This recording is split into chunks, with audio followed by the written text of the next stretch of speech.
The attic smelled of dust and secrets. A forgotten corner of my grandfather's old Vermont farmhouse where time seemed to hold its breath.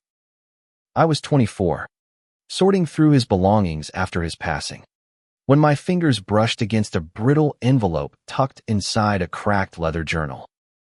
The words scrawled on it to Henry, "Forever yours," stopped my heart, because my grandfather's name was James, and I'd never known a Henry. I sank onto the creaky floorboards, the letter trembling in my hands. My grandfather, James Whitaker, was a stoic man, a widower who'd raised my mom alone after Grandma died young.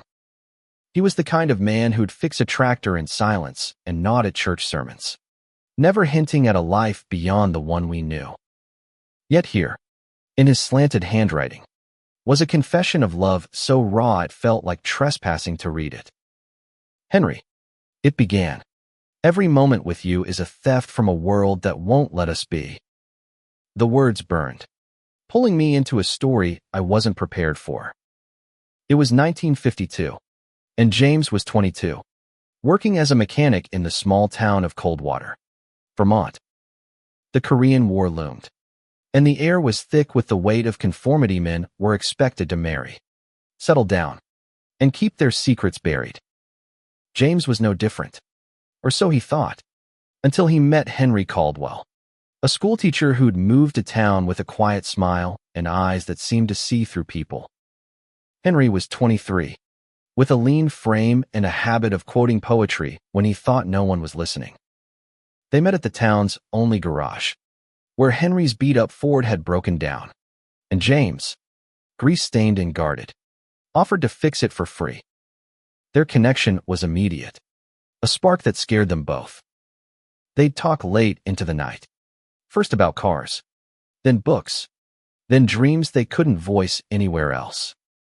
James, who'd never questioned his place in the world, found himself unraveling. Henry's laugh, the way his fingers lingered when passing a wrench, it was dangerous, forbidden, but undeniable. They stole moments in the woods behind the garage, where the world couldn't judge them. But Coldwater was small, and eyes were everywhere. Whispers started, sharp and accusing, about the mechanic and the teacher who spent too much time together.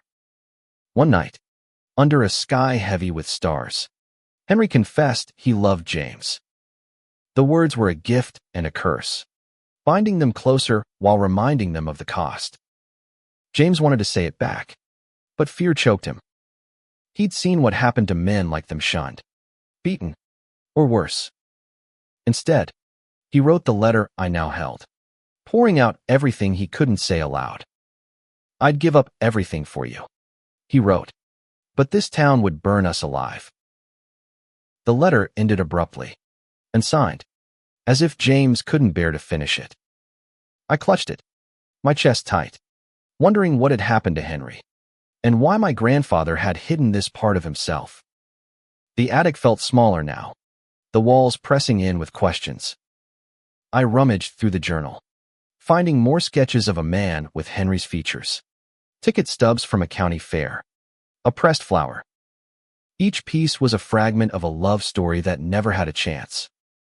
As I read on, the journal revealed their plan.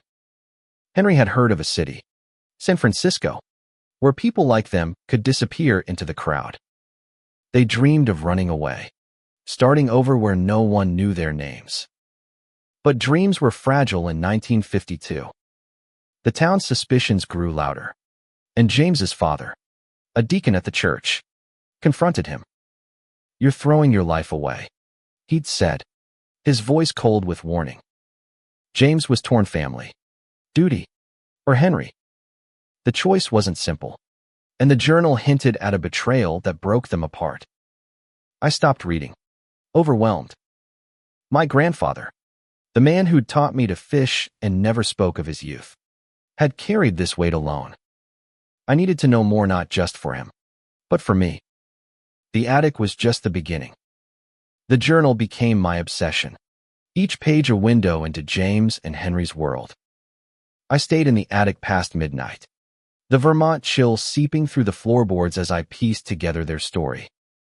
The entries grew more frantic, detailing the pressure closing in on them. By spring of 1953, Coldwater's gossip had turned vicious. The garage owner, Mr. Thompson, warned James to keep things proper after catching him and Henry lingering too long after hours. James wrote of his funnet of losing his job, but of losing Henry. "He's braver than me," James confessed in one entry. "He talks of leaving, of a life where we don't have to hide.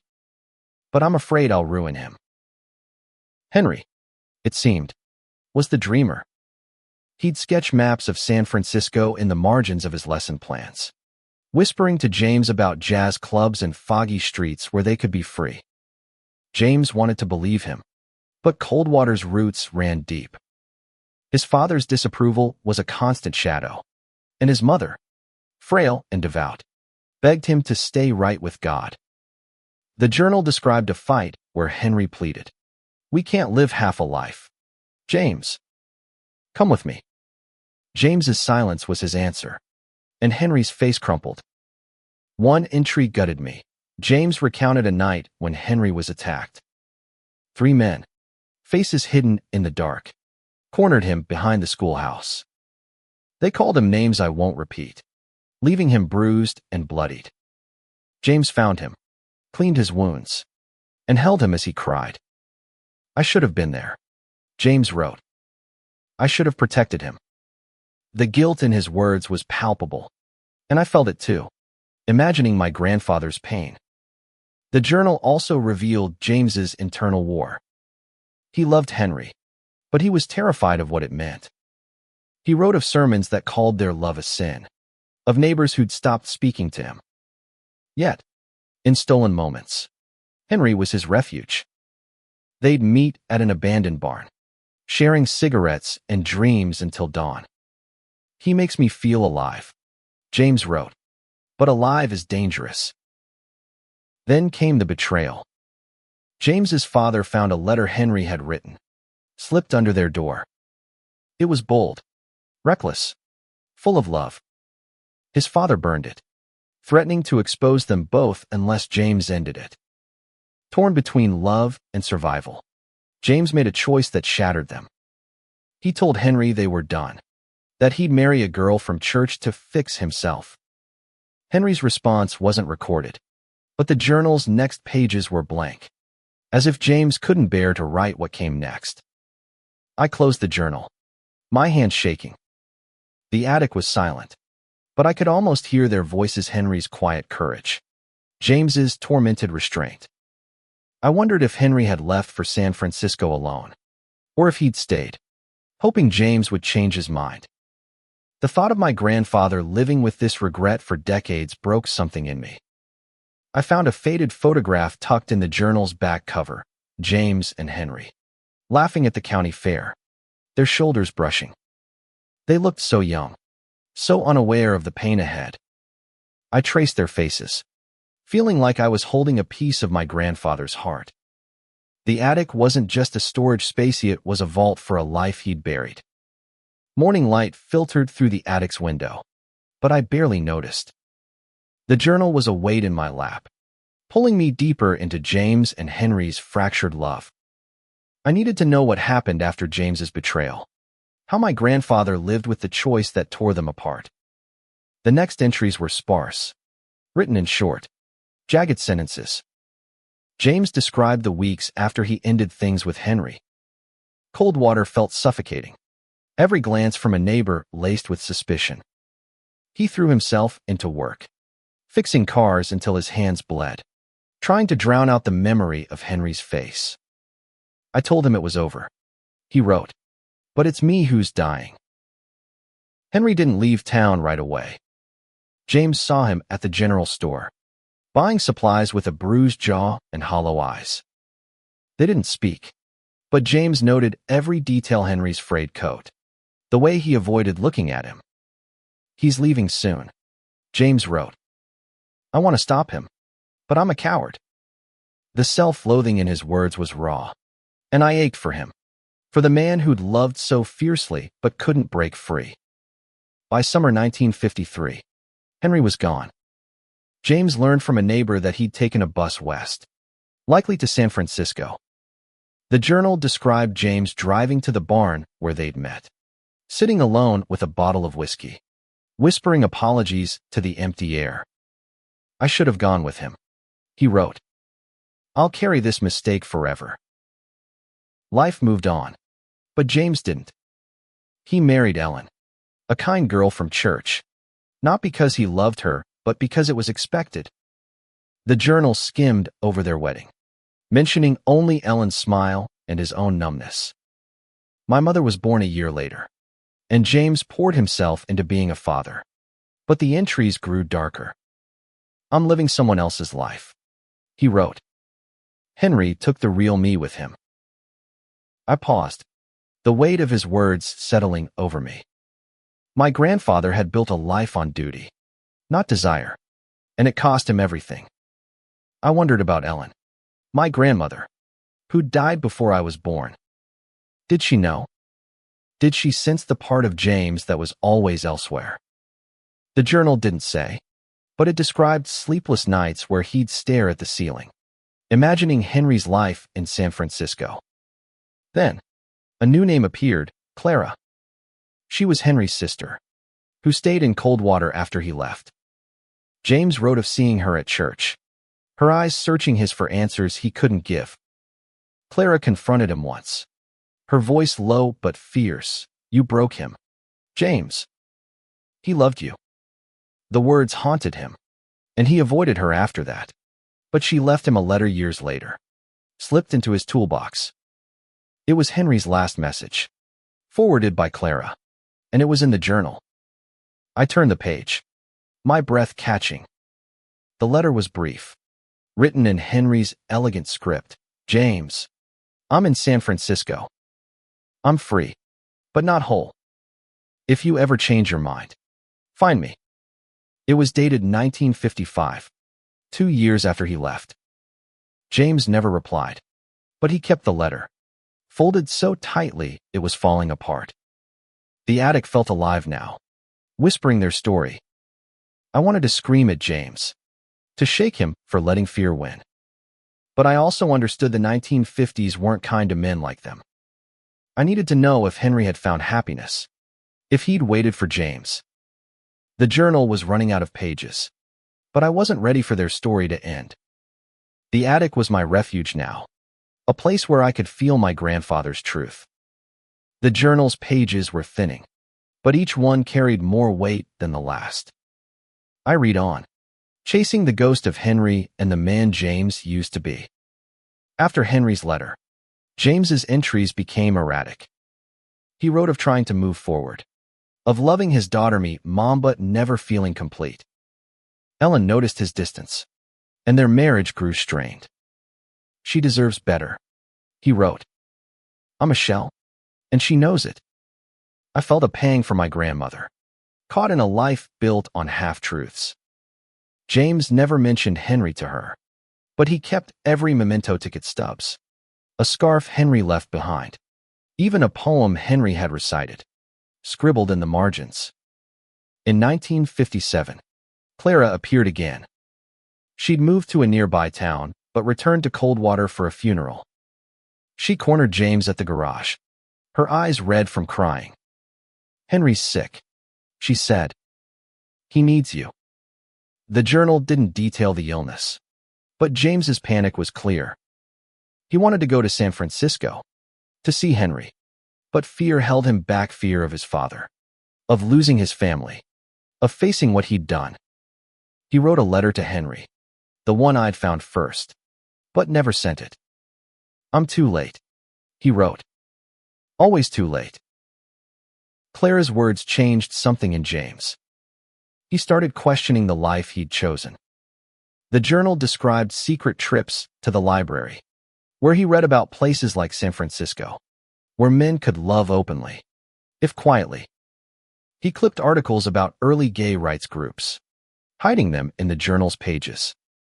But Coldwater's grip was tight, and James stayed, trapped by duty and shame.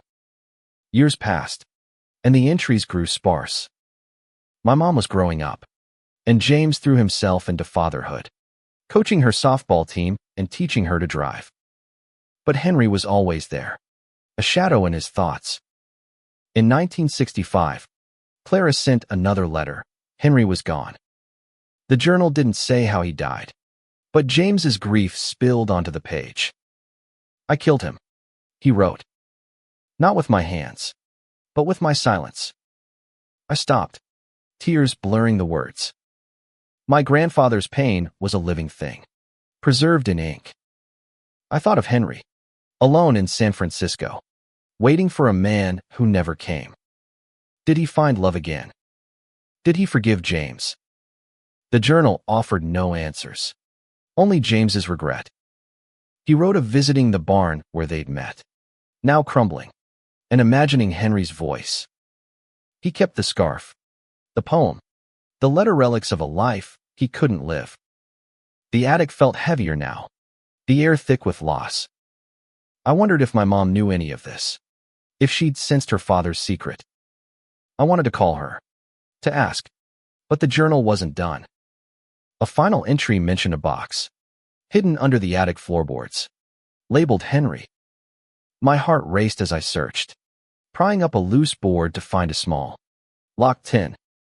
The key was taped inside the journal. Inside were more letters, never sent, and a ring, simple, silver, engraved with H and J. I held it, feeling the weight of their love, their loss. The attic wasn't just a grave for memories. It was a testament to a love that refused to die, even if it could never fully live. The tin box sat open before me, its contents spilling secrets into the attic's dim light. The letters were a lifeline to James and Henry's past, each one a cry for a life they couldn't have. I read them slowly, my hands trembling, as my grandfather's voice echoed through the decades. The letters were written over years, some dated as late as 1970. James poured out his heart to Henry, knowing he'd never send them. "I see you in every sunset." One read, "I wonder if you found peace." Another described a dream where they were old men, living together by the sea, free from Coldwater's judgment. The ring, I realized, was meant for Henry, a promise James never made in life. The engraving, H and J, was a vow etched in silver, hidden away like their love. I thought of my grandfather in his later years, quiet and distant, tending his garden or fixing cars in silence. Now I understood the weight he carried. He'd lived for his family, for my mom, but a part of him was always with Henry. The journal mentioned a trip to San Francisco in 1968, the only time James left Vermont. He didn't find Henry. Clara's letter had already confirmed his death, but he walked the streets Henry had described, hoping to feel him. I stood on the pier, James wrote, and apologized to the waves. The attic was a shrine to this love, and I felt like an intruder, yet I couldn't stop. I found a newspaper clipping in the tin, yellowed and brittle, about a small gay rights rally in San Francisco in 1966. Henry's name was listed as a speaker. I imagined him, brave and unbroken, fighting for a world where he and James could have been together. The thought brought tears, but also pride. Henry had lived his truth, even if it cost him everything. I wondered about my mom. She was a teenager when James went to San Francisco, unaware of his secret. Did she ever suspect? I remembered her stories of Grandpa, how he'd stare at the horizon, lost in thought. I wanted to tell her, to share this piece of him, but I wasn't sure she was ready. The journal hinted that James had tried to tell her once, after Ellen died, but stopped himself. "She's happy," he wrote. "I can't burden her with my ghosts." The ring felt heavy in my hand. I pictured James buying it, maybe imagining a day he'd give it to Henry. The letters spoke of regret, but also of love's endurance. "You're still with me," James wrote in 1970. "Every day, you're with me." I closed the tin, overwhelmed. The attic was no longer just a room, it was a bridge to a past I needed to understand. I decided to find Clara, if she was still alive. She was the last link to Henry, the only one who might know more. The journal mentioned her living in Burlington in the 1970s. It was a long shot, but I had to try. I tucked the ring and letters back into the tin, promising myself I'd return. My grandfather's story wasn't over, it was mine now, too. I left the attic with the tin box under my arm, determined to find Clara. The journal and letters had rewritten my grandfather's life, and I couldn't let his story end in that dusty room. Burlington was an hour's drive, and I spent it replaying James and Henry's love, their pain, their choices. The ring in my pocket felt like a talisman, urging me forward. Clara was a long shot, but the internet gave me a lead. A Clara Caldwell, now in her 80s, lived in a retirement home in Burlington. I called ahead, my voice shaky, and explained I was James Whitaker's grandson. The woman who answered confirmed Clara was there and lucid, but warned she didn't talk much about her brother. I drove anyway, needing answers. The retirement home was quiet, smelling of antiseptic and flowers. Clara sat by a window, her hair white but her eyes sharp.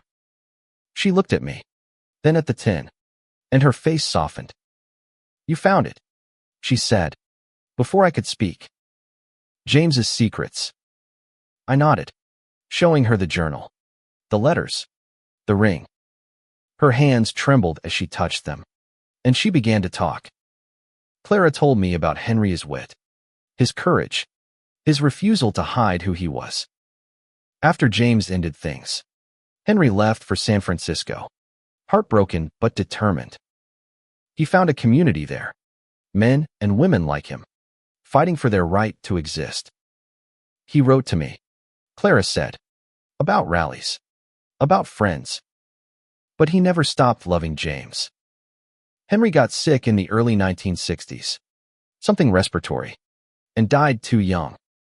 Clara's voice broke as she described mailing James that final letter, hoping it would bring him to San Francisco. It didn't. I asked about the ring. Clara smiled faintly. Henry had one too, she said. He wore it until the end. She pulled a chain from under her blouse, revealing a silver ring identical to the one in the tin. He gave this to me before he died. Said it was for James, if he ever came looking. My throat tightened. They both held on to hope, even when it hurt. Clara shared more about James. After Henry left, he became a ghost of himself, dutiful but hollow. She tried to hate him for breaking her brother, but she saw his pain. He loved Henry, she said, but he was afraid. We all were, back then. She handed me a photo from her purse, Henry in San Francisco, smiling at a rally, a ring glinting on his finger. I saw my grandfather in his features, the way love leaves a mark. Driving home, I felt the weight of their story settle into me. James had lived a half-life, loving Henry in silence, while Henry had lived boldly, paying the price. The ring in my pocket was a promise unfulfilled, but it was also proof that their love existed, defiant and real. I needed to share this with my mom, to give her a piece of her father she never knew. The attic was waiting when I returned, but it felt different now, less like a tomb, more like a sanctuary. I placed the tin back under the floorboards, but kept the ring. It belonged with me now, a reminder of what love costs, and what it's worth. Back in the attic, I sat with the journal one last time, the ring heavy in my pocket. Clara's words echoed Henry's courage, James's fear, a love that survived despite everything. I needed to tell my mom, to bridge the gap between the grandfather she knew and the man he'd hidden. I drove to her house in Montpelier, the tin box on the passenger seat. Mom was in her kitchen, stirring tea, her face softening when she saw me. "You've been in Dad's attic," she said, noticing my expression. I nodded, setting the box down, and told her everything: the letter, the journal, Henry, the ring. Her eyes widened. then filled with tears. "I never knew," she whispered. "He was so quiet, always carrying something heavy." She read the letters, her hands steady but her voice breaking. "He loved us," she said, "but this explains so much. The way he'd look at the stars, like he was searching for someone." She remembered small things: James keeping a scarf in his drawer, his trip to San Francisco when she was a teen. "I thought he was just restless," she said, "but he was grieving." We talked for hours, piecing together the man James had been. Mom wasn't angry, just sad for him, for Henry, for the life they couldn't have. She held the ring, tracing the H and J, and asked about Clara. I told her about the second ring, Henry's ring, and how they'd both held on to hope. "They deserved better," she said, and I agreed. I asked if she wanted to meet Clara, to hear more about Henry. Mom hesitated, then nodded. "I want to know the man Dad loved. It's part of him." We planned to visit Clara together, to bring the rings and the letters, to honor a love that had been silenced. The attic had given me more than a story. It had given me a new understanding of family, of sacrifice, of love's resilience. That night, I dreamed of James and Henry, young and laughing in the barn, their hands intertwined. It wasn't the life they lived, but it was the one they deserved. I woke with the ring in my hand, a promise to carry their story forward. The attic wasn't the end, it was the beginning of understanding who my grandfather was, and who I could be.